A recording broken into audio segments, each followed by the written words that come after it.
ஓம் சித்தாரா நேயர்களுக்கு வணக்கம்.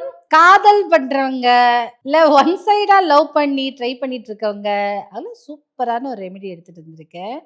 என்ன பண்ணணும்னா, சித்திரை நட்சத்திர நாள் அன்னைக்கு என்ன பண்ணுங்க, முருகப்பெருமானையும், வள்ளியையும் அந்த 2 பேர் இருக்கிற மாதிரி இருக்கும் இல்லையா? இல்ல முருகன் கோயில் எங்கேயா இருந்ததுன்னா, வள்ளி தெய்வானை வள்ளி சந்நிதி இருக்கும்ல.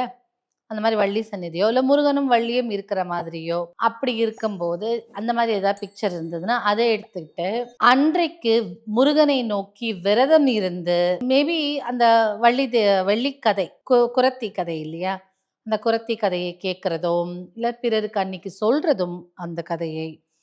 அவர்கள் காதல் எப்படி கைகூடுச்சு அப்படிங்கிற விஷயத்தை சொல்றதும், முருகனை நோக்கி விரதம் இருந்து, முருகனுக்கு பிடிச்ச பாடல்களை பாடி, ஒரு நெய்வேத்தியம். அதான் பழமெல்லாம் நல்லா பெசஞ்சு, பஞ்சாமிர்தம் மாதிரி பெசஞ்சு, அது இட்டு, இல்ல வேல் மட்டும் வச்சிருந்தீங்க அப்டின்னா, ஆ ஓகே. பட் வள்ளி இருக்கும்போது இன்னும் ஸ்பெஷலா இருக்கும் இல்லையா? ஸோ வள்ளியும், முருகனும் இருக்கும். அந்த படத்துக்கு நீங்க பூஜைகள் செய்து, விரதம் இருந்து வரணும். சித்திரை நட்சத்திரம் அன்னைக்கு. அப்படி பண்ணும்போது, உங்களுடைய காதலுக்கான அ முயற்சிகள் எல்லாமே கைகூடி வரும்.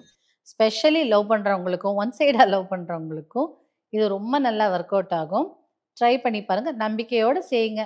கடவுள்கிட்ட விட்டுருங்க. விட்டுட்டு நீங்க விரதத்தையும், இதையும் மேற்கொண்டு இருங்க. Visualisation is very important. விசுவலைஸும் பண்ணிக்கோங்க. உங்களுக்கு காதல் சக்சஸ்ஃபுல்லா ஆகும்.